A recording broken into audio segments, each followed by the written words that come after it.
Hello la modestime, aujourd'hui c'est moi Louisa qui vous retrouve pour parler d'un sujet qui est souvent relayé au second plan pour bon nombre de personnes qui se lancent dans la couture. C'est pourtant une étape cruciale lorsque vous cousez pour obtenir un résultat vraiment impeccable. Cette étape, c'est le repassage. Comme disait mon ancienne prof de couture, le repassage c'est la moitié de la couture et vraiment elle n'avait pas tort. Donc dans cette vidéo, je vais vous donner mes conseils pour choisir de la meilleure façon votre fer à repasser.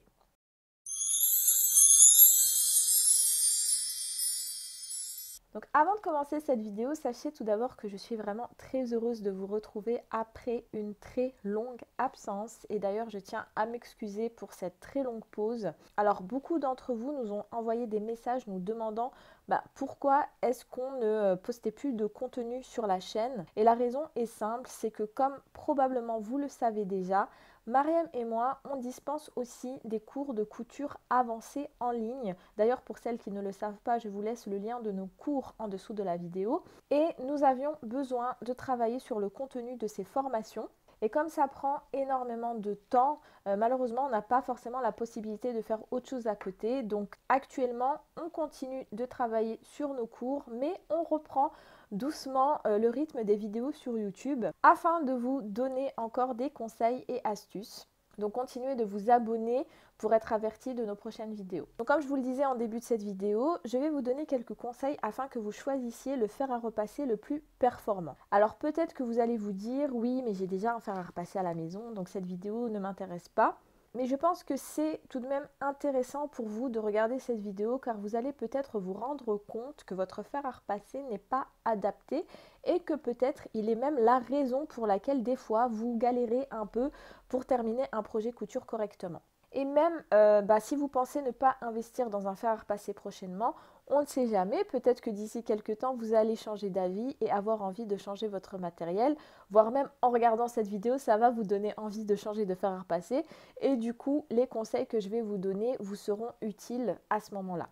Donc sans plus attendre, voici mes conseils pour choisir au mieux votre fer à repasser et obtenir des coutures impeccables. Donc déjà, la première chose à vérifier, ça va être ce qu'on appelle le débit vapeur. Alors même s'il existe encore à ce jour des fers à repasser sans vapeur qu'on appelle les fers à sec, le meilleur choix, ça va être de choisir un fer à repasser à vapeur, car c'est grâce à cette vapeur que votre linge va être humidifié pendant le repassage. Et c'est cette humidité qui va permettre de détendre les fibres correctement pour faciliter cette étape. Alors le débit vapeur, qu'est-ce que c'est? C'est la quantité d'eau transformée par minute. Et cette valeur est exprimée en grammes par minute. Donc plus le chiffre est élevé et plus vous aurez de la vapeur. Et plus vous aurez de la vapeur et plus le repassage sera efficace.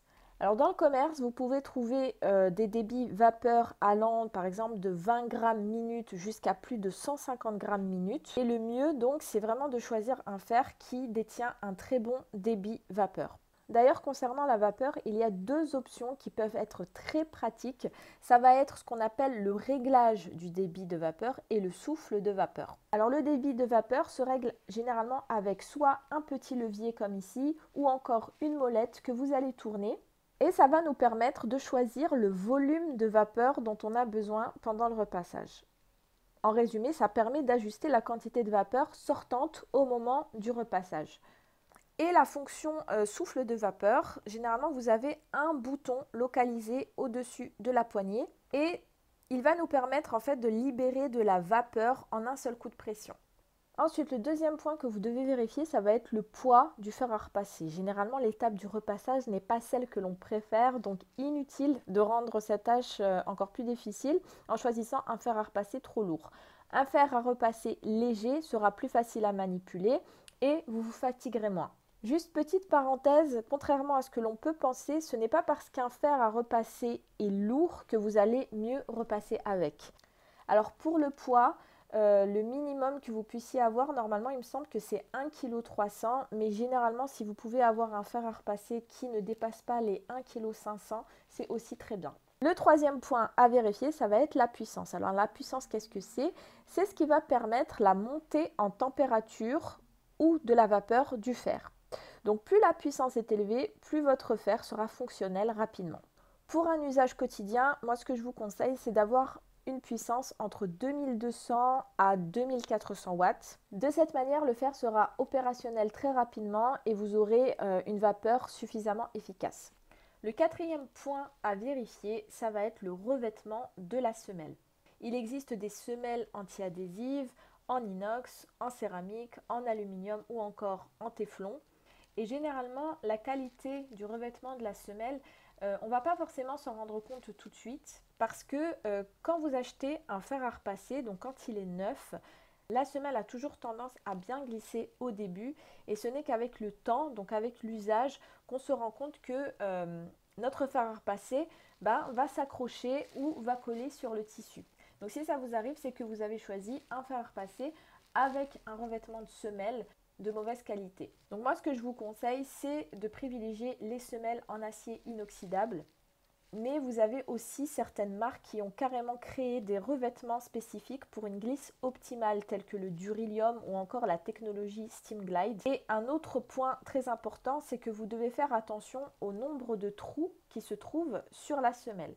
Ce sont ces trous qui vont permettre une bonne sortie et une bonne répartition de la vapeur. Et le nombre de trous sur la semelle peut changer d'un produit à l'autre. Les articles généralement de premier prix vont avoir par exemple une vingtaine de trous sur la semelle, alors que les plus coûteux peuvent avoir des centaines de micro-trous. L'autre point à vérifier, ça va être la capacité du réservoir à eau. Cet élément va être très important pour votre productivité lors des séances de repassage. Plus le volume du réservoir de l'appareil est grand et moins vous passerez de temps à le remplir. Donc si le réservoir est trop petit, vous allez passer plus de temps à faire des allers-retours au robinet qu'à repasser. Les réservoirs ont une capacité de 70 à 600 ml, mais moi je vous conseille de ne pas prendre un fer à repasser avec un réservoir trop grand non plus.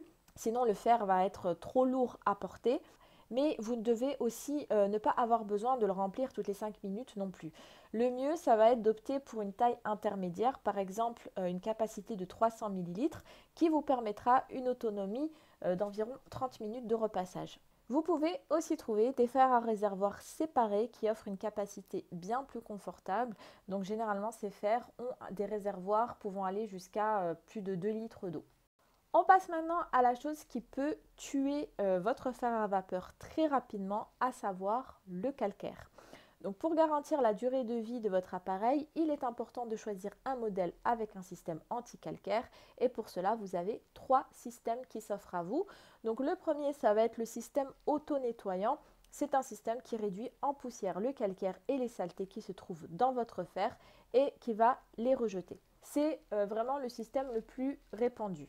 Ensuite, vous avez ce qu'on appelle la tige anti-calcaire.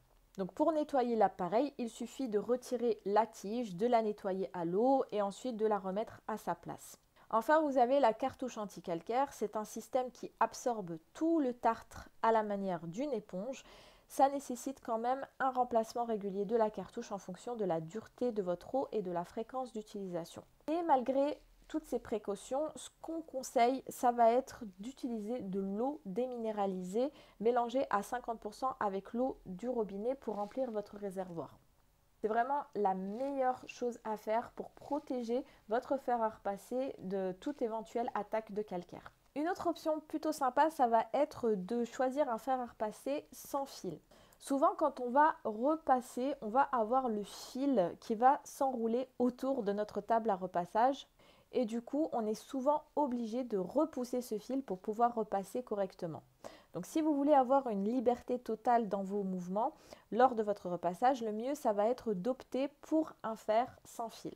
Mais si vous choisissez un fer à repasser avec fil, ce n'est pas grave, cette option n'est pas une option cruciale. Mais dans ce cas-là, faites très attention à la longueur du câble d'alimentation. Choisissez une longueur de fil assez grande pour éviter d'utiliser par exemple une rallonge. Une autre option, ça va être la fonction anti-goutte. Donc comme son nom l'indique, cette fonction va nous éviter que des gouttes d'eau viennent se poser sur notre tissu pendant le repassage. C'est un système qui va donc protéger la semelle en coupant l'arrivée d'eau lorsque la température du fer à repasser baisse. C'est une option qui peut s'avérer vraiment être très pratique si vous repassez souvent des pièces fragiles. Alors cette option-là, je pense qu'elle m'a sauvé la vie je ne sais pas combien de fois. Ça va être la fonction autostop ou la fonction arrêt automatique. Si vous êtes un petit peu étourdi, je pense que vous avez sûrement plusieurs fois laissé votre fer à repasser allumé après votre repassage. Il vous est peut-être même arrivé de sortir carrément de chez vous en laissant votre fer à repasser allumé.